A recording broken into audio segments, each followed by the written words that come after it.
everybody. I wanted to make a quick video here to talk about the Washington Sellout or Savior prompt.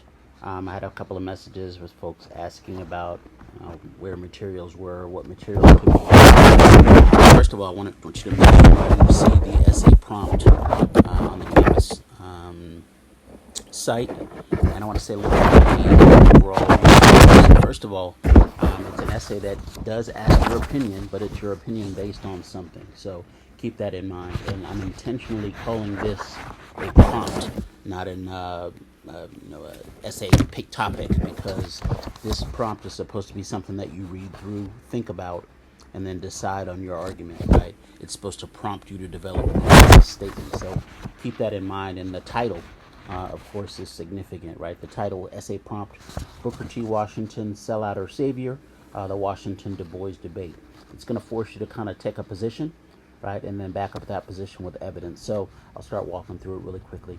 It says, using the concepts of imagined community and tipping point that we started the term with, on your knowledge of the period, construct an analytical essay on the politics of the Booker T. Washington W.E.B. Du Bois debate by considering the following two parts of the essay prompt below. So the prompt is kind of broken into two parts. The main question is going to be that question about whether Booker T. Washington is a sellout or a savior, in your opinion, based on all we know and based on this kind of reading of politics, reading of the era. So keep that in mind.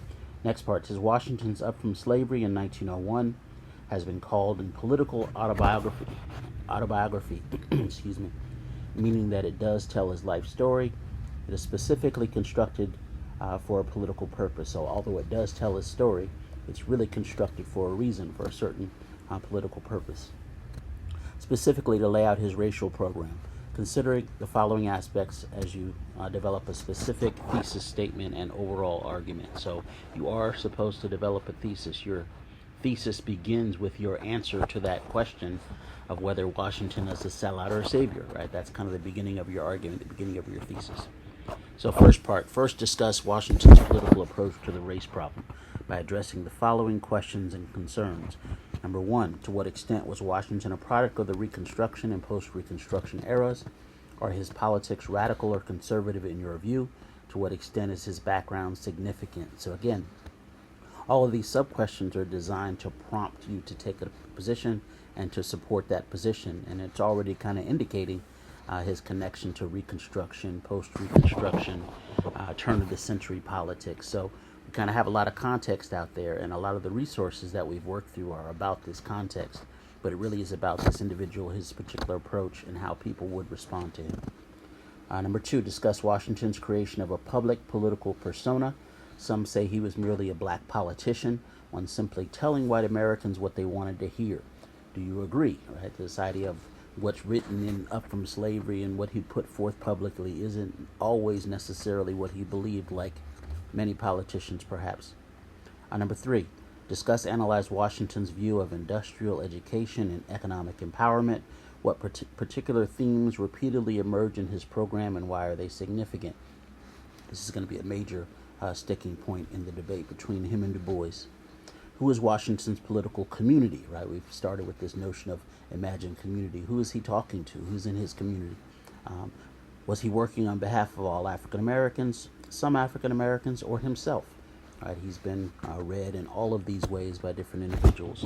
In sum, what is Booker T. Washington's ultimate solution to the race problem? So he had a certain solution, and one of the video lectures touches more on this or goes into this. If you watch that video lecture on the Washington Du Bois debate, you'll kind of get a sense of what I'm asking here. So secondly, consider whether Booker T. Washington was a savior or a sellout, right? That's back to the title. That's kind of the crux of the entire thing.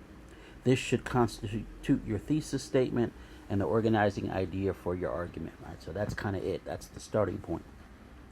Number one, in part two, W.E.B. Du Bois emerged in 1903 with his book Souls of Black Folk, including chapter 3, entitled Of Mr. Booker T. Washington and Others, where he's writing directly to Washington and criticizing Washington and his political program harshly. Du Bois developed his own solutions to the race problem, including his own views on black political rights and the most effective forms of education. Elaborate on them. So tell me something about Du Bois's counterpoint to Washington, how he saw the black politics very differently. Using your knowledge of Du Bois, discuss whether or not Washington was a savior or a sellout of or for African Americans at the turn of the century. Why or why not? So again, asking that same question: is he a sellout or a savior? In short, do you agree or disagree with Du Bois's critique of Washington's politics? Which model, the Washington or the Du Boisian model, seems more effective, practical, and or successful, and why? Right? And then to kind of think about the implications of this debate. How would Ida Wells, Anna Julia Cooper, other new Negro women, think about the new Negro women we've read about or talked about, including someone like a Josephine Baker, or a new Negro man like Marcus Garvey, Jack Johnson. Right? I want you to think about all the resources that are available to you, what you've already done, and how it explores the implications of this debate. So lastly, using the following prompt above, construct a brief essay, approximately 2 to 3 pages, addressing the overall question of whether Washington was a sellout or a savior. And you'll submit this to the Dropbox, which is right below. Again, in terms of I also put a rubric up to kind of show you what I'm looking for in terms of kind of weight. So take a look at that. And I'm also posting a kind of general list of various resources that you can draw upon for this project. There are both direct and indirect resources, right? There are writings from Washington. There's video lectures on the Washington Du Bois debate. And Anna Julia Cooper and Ida Wells and Du Bois, right? There are broader videos like the rise and fall of Jim Crow that are available there. There are broader resources of various types, like the lynching resources, the website, the handouts, right? Video lectures on Reconstruction. So there's a lot of resources available. In fact, more than you probably need. It's intentional, right? I want you to have more resources than you actually need to write a brief paper like this, but to be thinking about this specific debate in a larger context. The culture of dissemblance readings. In the specific readings on Washington and Du Bois, you can find in the Manning Marable readings. Hopefully you read those. Race Reform Rebellion. The prologue deals with the legacy of Reconstruction. It's one of the first things we read. And then Manning Marable, Let Nobody Turn Us Around. Section 2 has specific readings about from Washington, Du Bois, Anna Julia Cooper. And then Section 3 has readings from Du Bois and Garvey and others. So again, hopefully you read those so that you have some evidence, you have some ammunition for your argument. But there are a variety of resources there. There are others. I didn't touch on all of them, but there's a list that I'll post as well. So I just wanted to make this brief video just to talk about the fact that you're beginning with a prompt. It's supposed to prompt you to develop your specific thesis and argument, right? And then to back up that thesis and evidence with evidence. All right. Hope this is helpful. Bye.